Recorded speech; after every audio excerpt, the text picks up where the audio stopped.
বিএনপির নেতাকর্মীদেরকে কখনোই দেশ ছেড়ে পালিয়ে যেতে হয়নি। ফ্যাসিবাদের পতন হলেও আজও জনগণের গণতান্ত্রিক রাজনৈতিক অধিকার এখনো সম্পূর্ণভাবে প্রতিষ্ঠিত হয়নি। বিএনপি সরকার প্রতিবারই মানুষের অধিকার এর প্রতি সম্মান রেখে জনগণের কল্যাণে আন্তরিকভাবে দায়িত্ব পালনের চেষ্টা করেছে। এ কারণেই কিন্তু বিএনপির নেতাকর্মীদেরকে কখনোই দেশ ছেড়ে পালিয়ে যেতে হয়নি। প্রিয় ভাই ও বোনেরা, গত ১.৫ দশকে স্বাধীন বাংলাদেশকে পরাধীনতার শৃঙ্খলে আবদ্ধ করে ফেলা হয়েছিল। দুর্নীতি, দুঃশাসন চালিয়ে পলাতক স্বৈরাচার জনগণের স্বাধীনভাবে বাঁচার অধিকার, ভোটের অধিকারকে কেড়ে নিয়েছিল, জনগণকে করেছিল ক্ষমতাহীন। হাজারো শহীদের রক্তের বিনিময় বীর জনতার গণ অভ্যুত্থানে ৫ই আগস্ট ফ্যাসিবাদের পতন ঘটেছে। টানা সপ্তমবারের মতো বেস্ট টিস্যু পেপার ব্র্যান্ড হিসেবে স্বীকৃতি পেয়েছে বসুন্ধরা টিস্যু।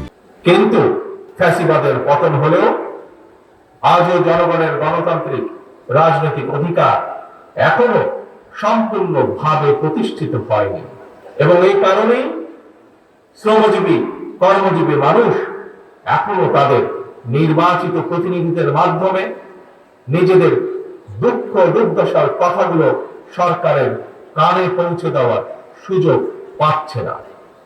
প্রিয় ভাই বোনেরা, এই ক্ষেত্রে আমি আপনাদের সামনে একটি উদাহরণ তুলে ধরতে চাই। আপনাদের নিশ্চয়ই সকলের কম বেশি জানা আছে, এবছর আলু চাষের সঙ্গে যারা জড়িত ছিলেন আপনারা সকলেই কম বেশি জানেন, দেশে কিন্তু এবছর বার্ষিক চাহিদার চেয়েও বেশি আলু উৎপাদিত হয়েছে। আলুর বাম্পার ফলনের কারণে কৃষকের মুখে কিন্তু হাসি ফোটার কথা ছিল, অথচ আলু উৎপাদন করে কৃষক ভাইরা এখন বিপাকে পড়েছে। একদিকে আলু উৎপাদনের খরচ ছিল দ্বিগুণ, অপরদিকে উৎপাদিত আলু সংরক্ষণ করতে গিয়েও কৃষক ভাইদেরকে দ্বিগুণ খরচ গুনতে হয়েছে।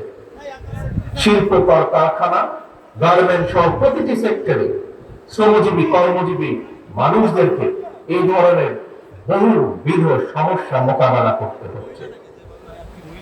আরো একটি বিষয় আপনাদের সামনে আমি উল্লেখ করতে চাই, সেটি হলো ফ্যাসিবাদী শাসনের অবসান হওয়ার পর এবছর রমজান মাসে নিত্য প্রয়োজনীয় দ্রব্যমূল্য তুলনামূলকভাবে সহনীয় ছিল।